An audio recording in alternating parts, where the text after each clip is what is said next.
Ya, betul.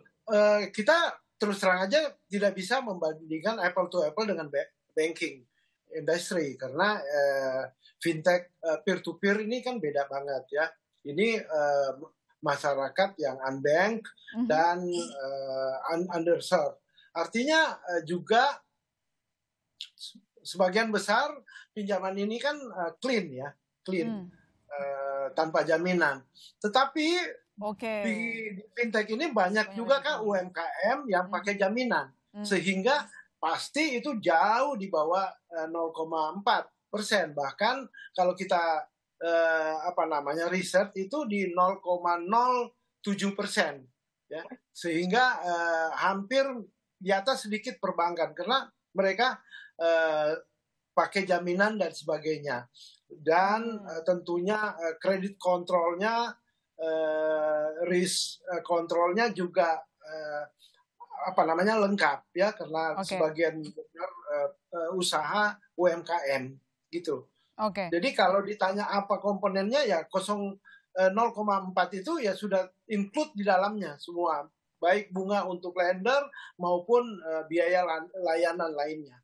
Yang jelas penetapan bunga batasan maksimum 0,4% itu dari asosiasi menolak disebutkan kartel, tapi bentuknya adalah untuk pelindungan konsumen, itu ya yang mau ditegaskan. Yes. Baik, saya ke Pak Chandra. Pak Chandra, dari dugaan 89 perusahaan peer-to-peer lending yang memberikan pinjaman dengan bunga katanya 0,8% per hari, tetapi tadi dijawab cuma 0,4%. Anda jawabannya gimana? Temuannya dari mana sih data 0,8% per hari?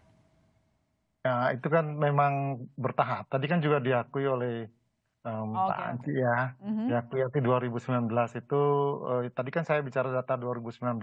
Ya. Masih banyak perusahaan yang memberikan suku bunga 24% per bulan atau 0,8% per hari itu ya.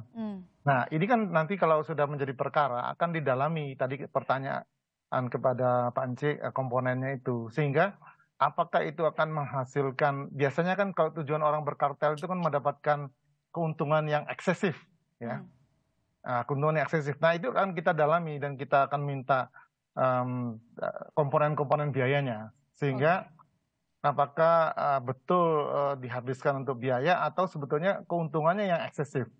Bayangkan sekarang itu tadi sudah ditayangkan semua yang outstanding itu sekitar 56 triliun ya. Ya. Itu kalau tingkat suku bunganya sebagian besar per bulannya 24%, itu bagi kami itu melanggar, bukan karena kartelnya sendiri, melanggar Undang-Undang Nomor 5 tahun 99 dalam arti Pasal 3 Undang-Undang Nomor 5 tahun 99 itu kan sebetulnya tujuannya adalah menjaga kepentingan umum ya. Dan meningkatkan efisiensi ekonomi nasional sebagai satu upaya untuk meningkatkan kesejahteraan rakyat. Ini kesengsaraan rakyat barangkali yang ditimbulkan, bukan kesejahteraan rakyat kan.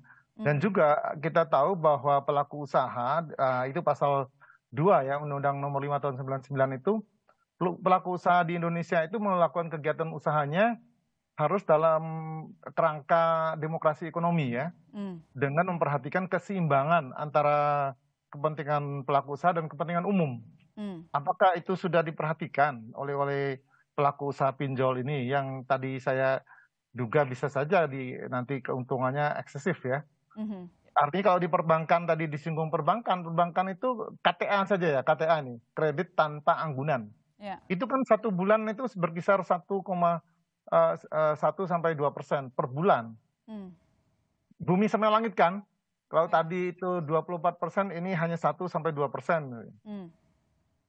Nah, begitu loh. Jadi sebetulnya ketika dugaan kartel itu artinya biasanya kan dia menyebabkan keuntungan yang eksesif. Kalau enggak, orang nggak mau berkartel. Tujuannya kartel itu adalah agar bisa mendapatkan keuntungan yang eksesif, gitu, yang luar biasa ya, yang tidak normal. Gitu.